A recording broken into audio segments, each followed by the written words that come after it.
Félix-Antoine Tshilombo Tshisekedi, président de la République démocratique du Congo, que j'invite à prendre la parole devant l'Assemblée.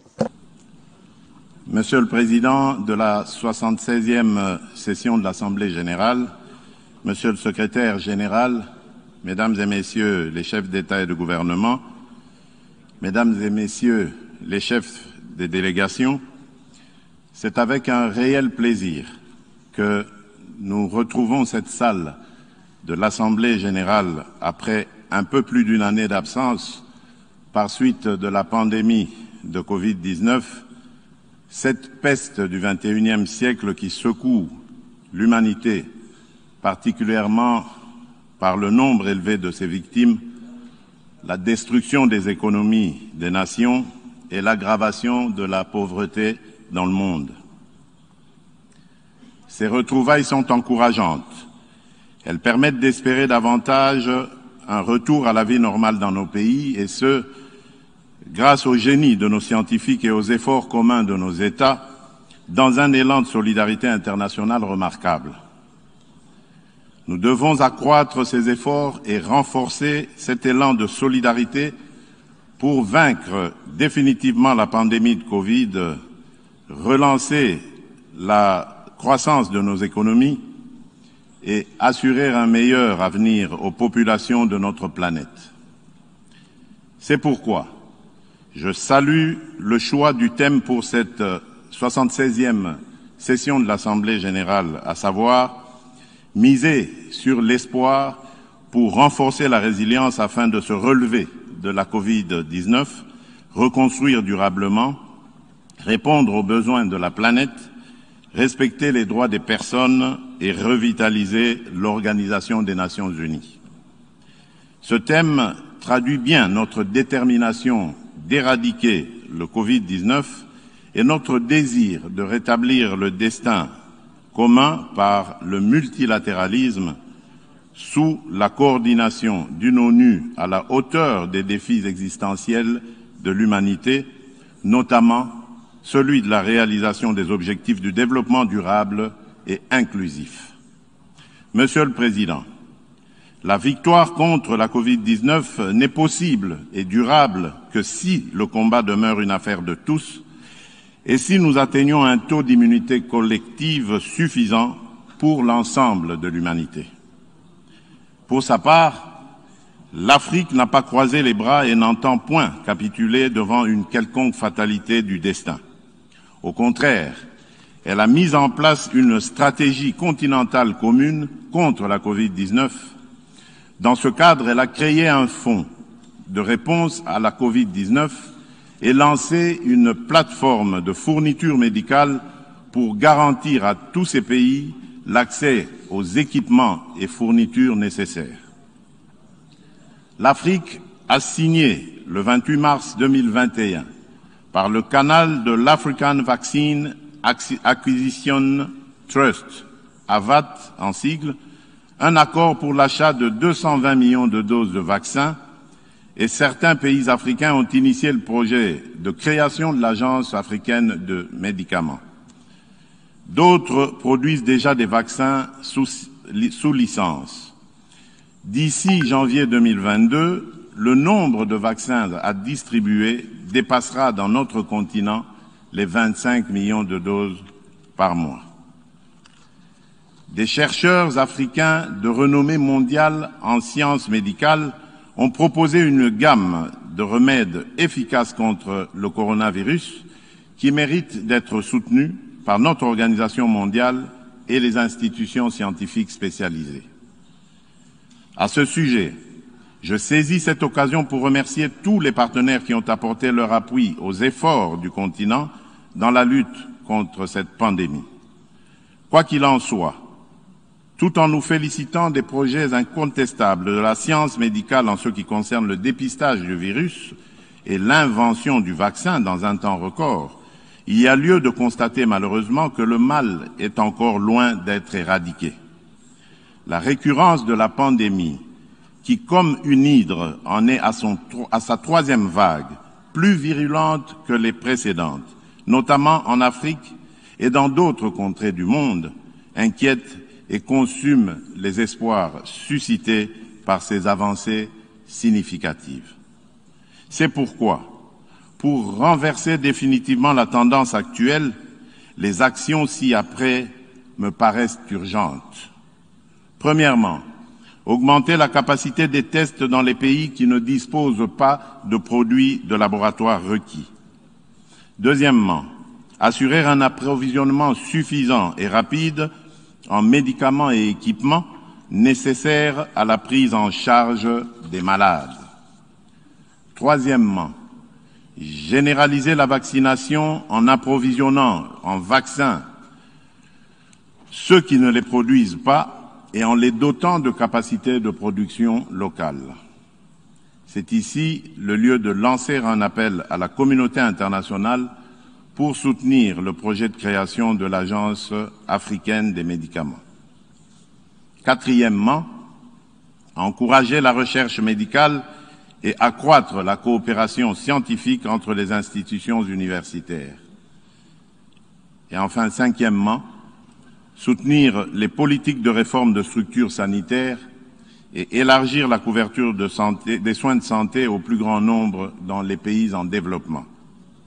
Monsieur le Président, la Covid-19 n'est pas seulement destructrice de vies humaines, elle est aussi un virus de l'économie mondiale qu'elle a plongé dans la récession, aggravant ainsi notamment la vulnérabilité et la dépendance des économies des pays pauvres, dont beaucoup sont africains.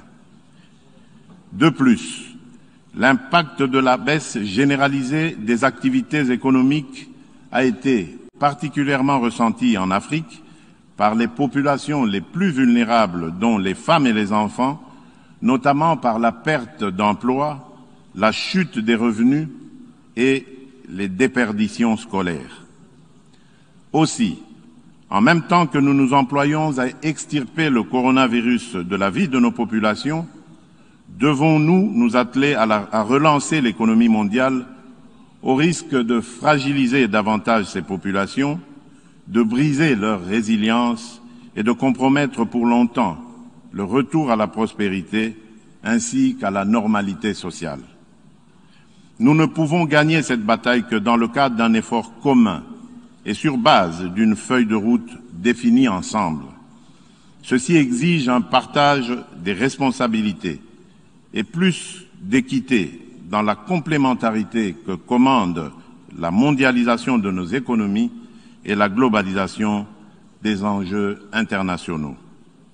Dans le contexte actuel de la crise sanitaire due à la pandémie de Covid-19, les économies africaines ont grandement besoin de financement pour se redresser, cela d'autant plus que les efforts pour amortir le choc de la pandémie et limiter ses dégâts collatéraux se sont avérés nettement insuffisants comparativement aux pays nantis. Dès lors, la reprise qui s'amorce risque d'être inégale, creusant ainsi davantage les écarts entre l'Afrique et le reste du monde. C'est pourquoi l'Union africaine salue toutes les initiatives portant sur le financement des économies africaines affectées par la Covid-19, notamment celle du G20 sur la suspension du service de la dette et du cadre commun pour la restructuration de la dette, celle du sommet de Paris du 18 mai 2021 qui a lancé l'idée d'un New Deal, celle du 4e sommet du pacte G20 pour l'Afrique, aussi appelé Compact with Africa, de la reconstitution ambitieuse des ressources de l'IDA 20 et surtout de la nouvelle allocation de 650 milliards de dollars américains de droits de tirage spéciaux du Fonds monétaire international pour répondre aux besoins de financement des économies des pays en difficulté par suite de la pandémie. Toutefois, les 33 milliards de DTS alloués à l'Afrique dans ce cadre sont totalement insuffisants au regard de l'immensité de ses besoins de relance économique. C'est pourquoi il est nécessaire que les Nations unies et ses États membres appuient l'objectif du sommet de atteindre 100 milliards de DTS pour l'Afrique grâce à la réallocation aux pays pauvres de 25% de DTS alloués aux pays riches. Au demeurant, une partie de cette réallocation pourrait contribuer à l'augmentation du capital de la Banque africaine de développement et de la Banque mondiale. Il est également souhaitable que ces ressources exceptionnelles concourent à promouvoir plus vigoureusement l'entrepreneuriat des jeunes en Afrique, l'accès aux capitaux pour les petites et moyennes entreprises, ainsi que l'économie verte. C'est dans cet état d'esprit que je demande un soutien massif des partenaires techniques et financiers de l'initiative de l'Alliance sur l'entrepreneuriat en Afrique, annoncée lors du sommet de Paris, qui tiendra sa réunion constitutive dans les prochaines semaines. La République démocratique du Congo plaide pour l'accélération de la mise à disposition effective des ressources par le FMI, sans oublier l'impératif d'alléger la dette des pays africains et de matérialiser toutes les promesses faites à l'Afrique en compensation des sacrifices consentis afin de préserver l'humanité contre le réchauffement climatique. S'agissant particulièrement du réchauffement climatique, il convient de rappeler qu'il reste moins de 6 semaines avant la COP26 et 9 années avant 2030. Pour l'Afrique, l'année 2030 sera marquée par une baisse du PIB pouvant atteindre les 15%, une réduction des rendements agricoles et une forte augmentation de risques d'inondation côtière et dans les pays insulaires. Pour faire face à ces impacts négatifs, d'ici à cette échéance fatidique, le continent africain aura besoin de 30 milliards de dollars par an pour s'adapter. Ce montant devrait passer à environ 50 milliards de dollars d'ici 2040. C'est pourquoi je lance un appel à la communauté internationale en général et aux amis de l'Afrique en particulier de soutenir le programme d'accélération de l'adaptation en Afrique, AAA en sigle, dirigé par le Global Center Adaptation et la Banque africaine de développement, programme qui entend mobiliser 25 milliards de dollars américains en 5 ans pour aider l'Afrique à supporter le choc des changements climatiques. Ainsi, au-delà des proclamations de foi et de bonnes déclarations d'intention, la relance de l'économie mondiale sera une réalité pour tous et la solidarité internationale aura un contenu palpable, notamment pour les peuples africains. Monsieur le Président, Mesdames et Messieurs les chefs de délégation, l'Afrique n'a pas besoin d'aumônes. Elle se bat pour conquérir des espaces de liberté et d'action dans un monde toujours en compétition afin de se forger un destin meilleur et d'apporter davantage sa contribution au progrès général de l'humanité. L'Afrique a besoin de partenariats constructifs et gagnant-gagnant pour mettre en valeur ses fabuleuses richesses naturelles, se doter d'infrastructures de développement et améliorer les conditions de vie de ses populations. À l'évidence, l'atteinte de ces objectifs exige des institutions démocratiques fortes et stables, des politiques publiques adéquates, la bonne gouvernance et l'intégration régionale. Ni les capacités, ni le dynamisme des populations, et encore moins les ressources naturelles, ne font défaut à l'Afrique pour ce faire. Globalement, les progrès substantiels ont été accomplis au cours de ces deux dernières décennies en termes de consolidation des processus démocratiques, de croissance économique et de lutte contre la pauvreté, en dépit de la contrariété impitoyable des relations internationales ainsi que des conséquences néfastes des changements climatiques.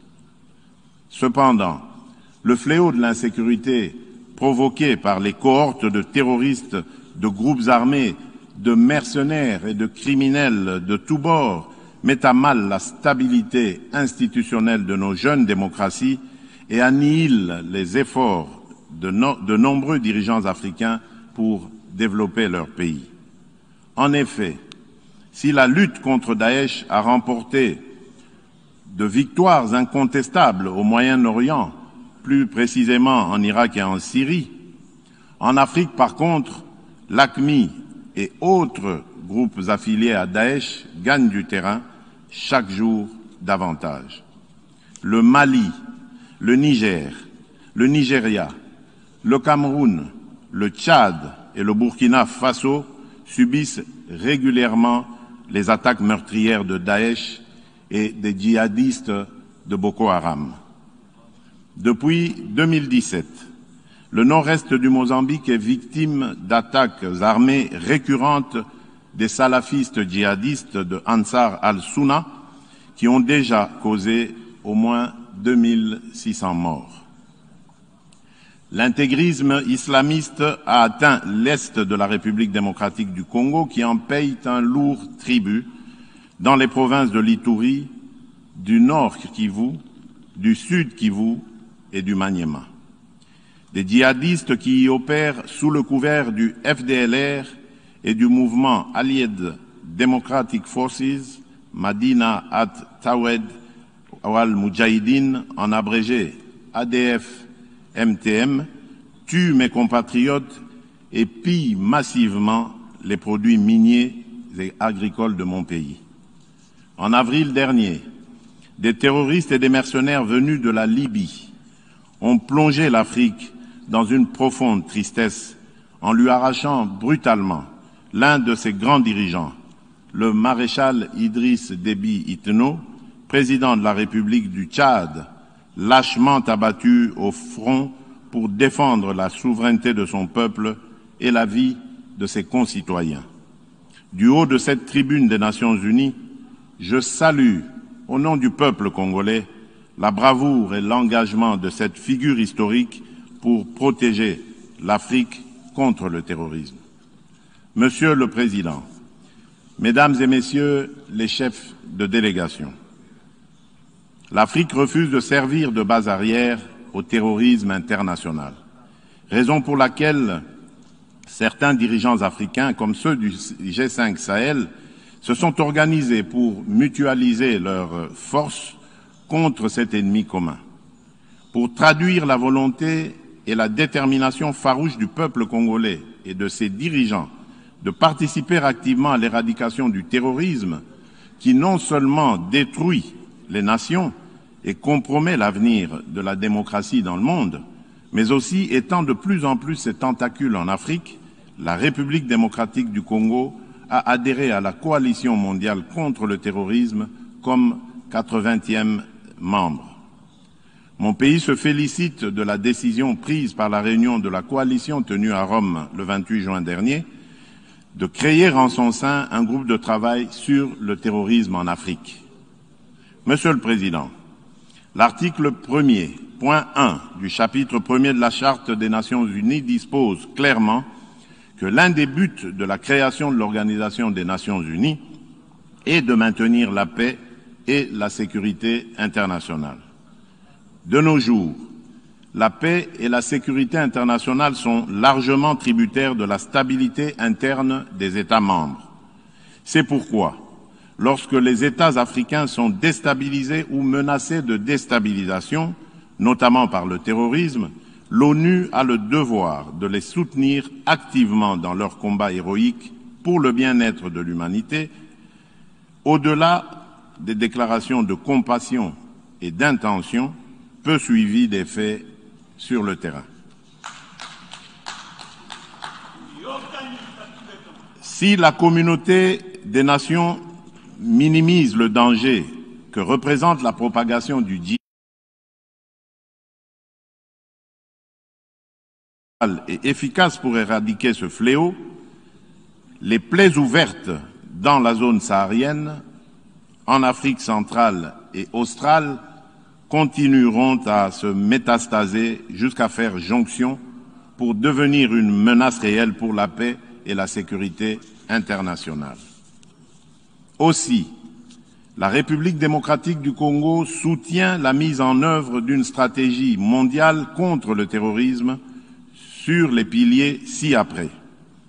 L'adoption des politiques sécuritaires concertées, le renforcement des moyens des États, notamment par la mutualisation des ressources et l'échange d'informations sécuritaires, le respect des droits de l'homme et la prévention.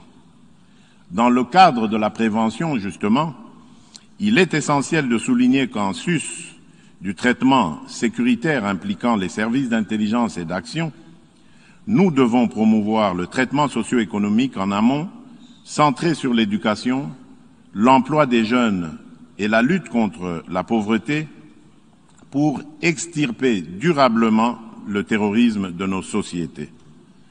Tant que les injustices et les inégalités entre les nations et les individus persisteront dans le monde, le terrorisme trouvera toujours un terreau fertile pour son émergence et sa propagation. Monsieur le Président, Mesdames et Messieurs les chefs des délégations, les peuples africains et leurs dirigeants sont suffisamment conscients de ce que le développement de leur continent relève de leurs responsabilités exclusives et dépend de l'intégration de leurs pays respectifs dans une zone de libre-échange. Celle-ci devra en effet favoriser les mouvements des personnes et des biens, ainsi que la complémentarité des intelligences, des énergies et des projets.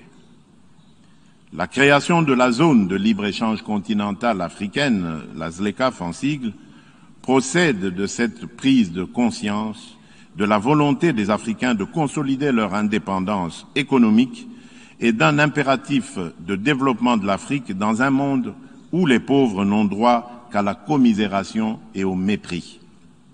Réussir la ZLECAf, c'est-à-dire la rendre effective et la transformer en un vaste marché de plus d'1 milliard de consommateurs, devient aussi un enjeu et un défi majeur, aussi bien pour les dirigeants que pour les élites africaines au cours de ce XXIe siècle. En République démocratique du Congo, nous sommes convaincus que l'Afrique gagnera cet enjeu et relèvera ce défi puisqu'elle en a les moyens et la détermination. Les principaux instruments de cette grande ambition d'intégration africaine sont notamment la réalisation des projets régionaux et continentaux prioritaires inscrits dans l'agenda 2063, la conclusion des partenariats entre les États africains, la mise en œuvre des politiques internes incitatives à l'investissement privé, notamment par l'amélioration du climat des affaires, la diversification et l'industrialisation des économies nationales, le règlement pacifique des différends entre États dans le cadre des institutions et mécanismes propres au continent, selon l'option levée par l'Union africaine qui veut qu'aux problèmes africains, il y ait des réponses africaines. C'est sur base de cette option de la charte de l'ONU et du principe de subsidiarité que depuis mon accession à la présidence en exercice de l'Union africaine, je m'emploie à faciliter le règlement du différend qui divise l'Égypte, le Soudan et l'Éthiopie sur l'opérationnalisation du grand barrage de la Renaissance éthiopien, construit par cette dernière sur le Nil bleu. À cet effet, j'ai pris des initiatives suivantes. L'organisation de négociations de Kinshasa en avril dernier et les consultations directes avec les plus hautes autorités des 3 pays par moi-même lors de ma tournée diplomatique du mois de juin dans leurs capitales respectives. Cette démarche a permis d'identifier les quelques points qui nécessitent encore une harmonisation entre les parties pour conclure un accord juste et contraignant, prenant en compte les intérêts de chacune d'elles et favorisant un climat de confiance mutuelle indispensable pour que ce grand barrage devienne un instrument d'intégration économique régionale et de solidarité entre l'Éthiopie, l'Égypte et le Soudan. Ces points ont été communiqués aux trois pays et dans un proche avenir, les discussions vont reprendre. Je demeure confiant, car non seulement les dirigeants des trois pays sont déterminés à régler leurs différends par le dialogue dans le cadre de l'Union africaine, mais aussi ils ne cessent de renouveler leur confiance en la facilitation de l'Union. Je saisis cette opportunité pour les en remercier et rassurer les observateurs ainsi que tout État ou institution accepté par les parties que leur accompagnement sera le bienvenu. Monsieur le Président, ces derniers temps, des crises politiques ont éclaté dans quelques États en Afrique. Ces crises ne peuvent pas occulter les énormes progrès accomplis par la majorité des pays africains en matière de démocratie et de bonne gouvernance, l'autocratie et les antivaleurs qui structurent encore notre agir.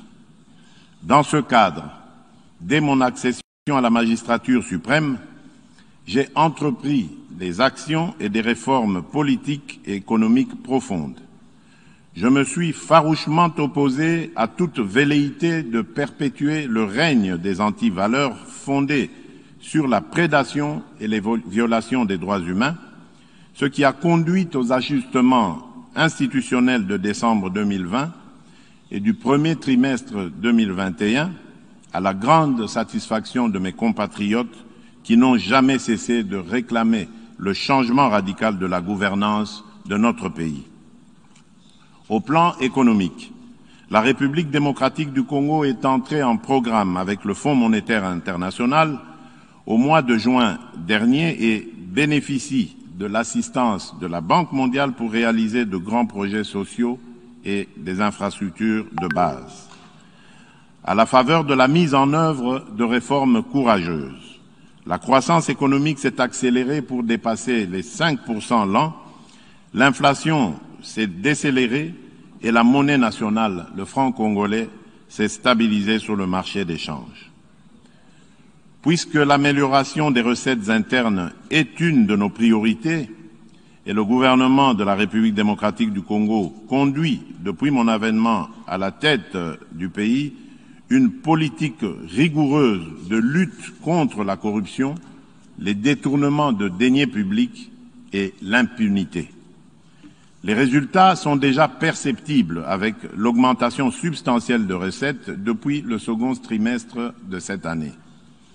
Par ailleurs, nous ne cessons de sillonner l'Afrique et le monde pour réchauffer la coopération multilatérale et bilatérale et inviter les investisseurs en République démocratique du Congo afin de créer des richesses et des emplois en faveur de notre jeunesse.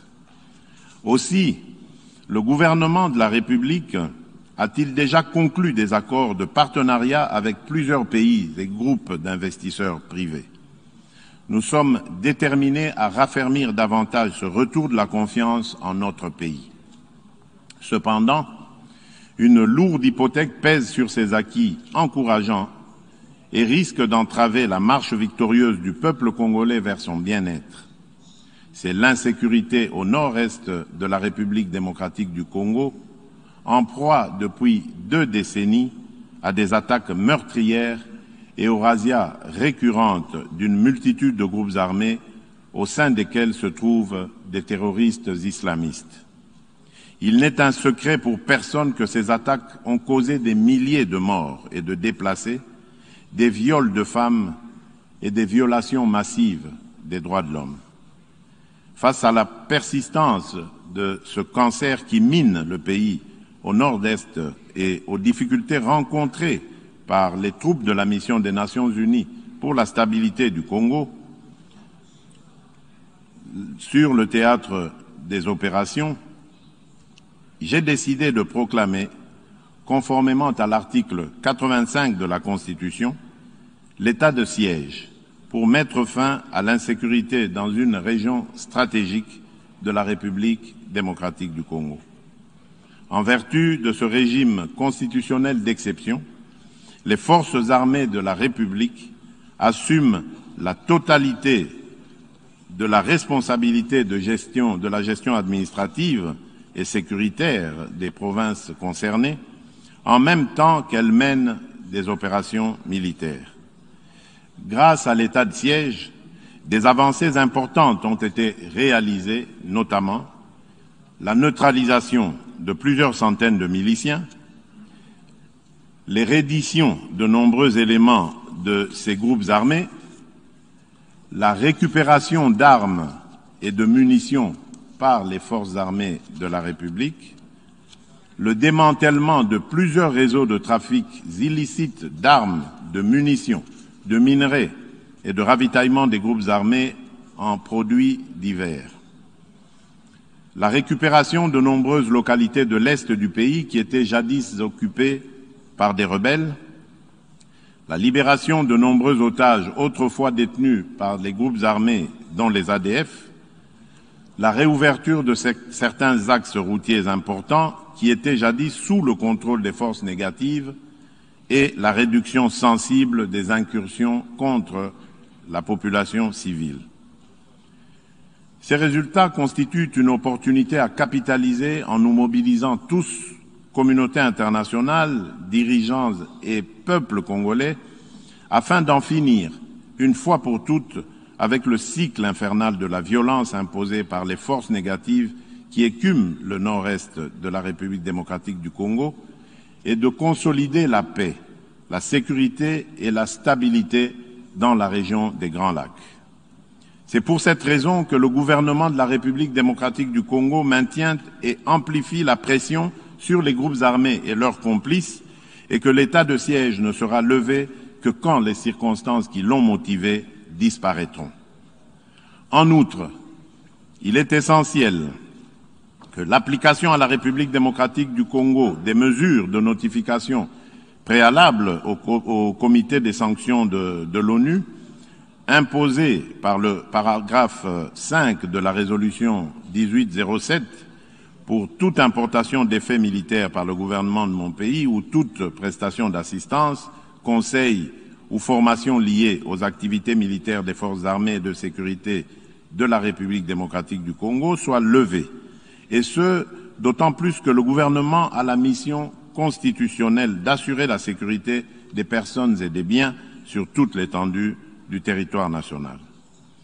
Des sanctions sévères et exemplaires soient prises contre tous les réseaux mafieux, qu'il s'agisse de pays de transit ou de destination, ou encore contre les multinationales qui exploitent illégalement les minerais de mon pays et alimentent en échange les groupes armés en armes et munitions, pérennisant ainsi le conflit en République démocratique du Congo et dans la région des Grands Lacs. Le retrait de la MONUSCO soit progressif, responsable et ordonné conformément à la résolution 2556-2020 du Conseil de sécurité de l'ONU. Monsieur le Président, en application de cette résolution, un comité conjoint République démocratique du Congo-MONUSCO, élargi à d'autres agences des Nations Unies et à la société civile, a été constitué pour définir la stratégie à élaborer et la feuille de route du retrait définitif de la MONUSCO en République démocratique du Congo.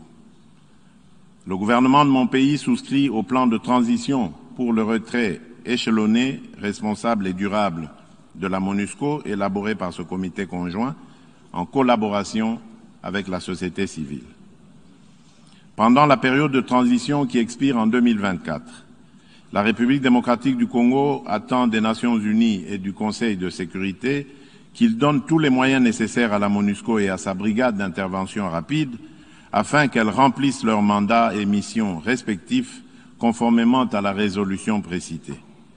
Il s'agit de s'assurer que les troupes y déployées aient les capacités et les moyens requis, y compris la formation nécessaire répondant aux exigences de la réalité sur terrain et de la guerre asymétrique que mènent actuellement les groupes armés et les terroristes dont l'existence en République démocratique du Congo ne peut être contestée. Monsieur le Président, Mesdames et Messieurs les chefs de délégation, en République démocratique du Congo, comme partout ailleurs au monde, sans la sécurité et la paix durable, rien ne peut se construire. La sécurité et la paix sont des conditions sine qua non du progrès des nations. Le peuple congolais en a besoin pour sa prospérité et la construction de sa démocratie encore fragile. C'est pourquoi je consacre toute mon énergie et attache le plus grand intérêt à la fin de l'insécurité, des massacres et des pillages, et à l'instauration d'une paix durable dans l'ensemble de la République démocratique du Congo, ce qui contribuera davantage à l'organisation d'élections libres, transparentes, inclusives et crédibles prévues en 2023. Je ne saurais terminer mon intervention sans rappeler une fois de plus la sempiternelle problématique de la réforme de l'ONU et de la représentation de l'Afrique au sein de son Conseil de sécurité. On ne l'aura jamais assez répété. Il s'agit d'une question d'efficacité de l'ONU et de justice à rendre à un continent, mieux à un pan entier de l'humanité dont le rôle ne cesse de s'accroître chaque jour davantage dans la conduite des affaires internationales. En vérité, la revitalisation de l'ONU, retenue pour nos discussions au cours de cette session, est aussi à ce prix. Les Nations Unies commettraient une faute politique grave en restant toujours dans la rationalité des rapports de force issus de la guerre mondiale de 1940-45, il y a 76 ans. À ce sujet, je réitère la position commune africaine arrêtée par les chefs d'État et de gouvernement, contenue dans le consensus d'Ezulwini et dans la déclaration de Sirte. Il s'agit de représenter l'Afrique par 2 sièges supplémentaires dans la catégorie des membres non permanents et de 2 autres dans celle des membres permanents, avec les mêmes droits, y compris celui de veto, les mêmes privilèges et obligations que ceux des membres permanents actuels. Au nom du peuple congolais, je souhaite plein succès aux travaux de la 76e session ordinaire de l'Assemblée générale des Nations unies. Je vous remercie.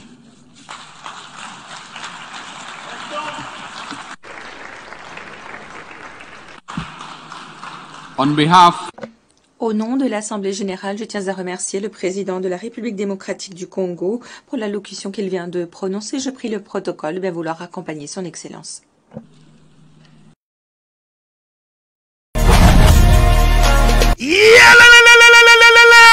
Après confinement, réouverture, Yanganda Taba, chez Djongade, Awa, Bokokuta, Biloko Nyonso Bolingaka ya Kotumba, lokola ntaba ya kitoko pe elengi, soso ya kotumba, ngulu ya kotumba, poaso ya kotumba. Esengeli koyebake, chez Djongade, bafongolaka kobanda mokolo ya mardi, ti dimanche. Awa nde sika ambiance ezali kolala, adresse ezaka se moko, chez Djongade, weekend, boza deja ya kosepela, chaque vendredi, bobanda kozwa Suzuki Luzubu 4x4. Yende muta kosepelisa bino na ndenge ya kosakana te, oza kulia, oza komela, oza kopina. Pe chaque samedi, ekobanda kozala nde CNN, Alligator, na ba artiste mosusu. Bako banda kosepelisa bino na makinu ya defwa te na bakunga ya kosakana te. Et puis, chaque dimanche, sombele suka bisanga, nde bokozwa les grands chanteurs. Emile alias de Mingongo, yende muta konde ko palola awa, boko sentir betue baou différence yena. Malolo.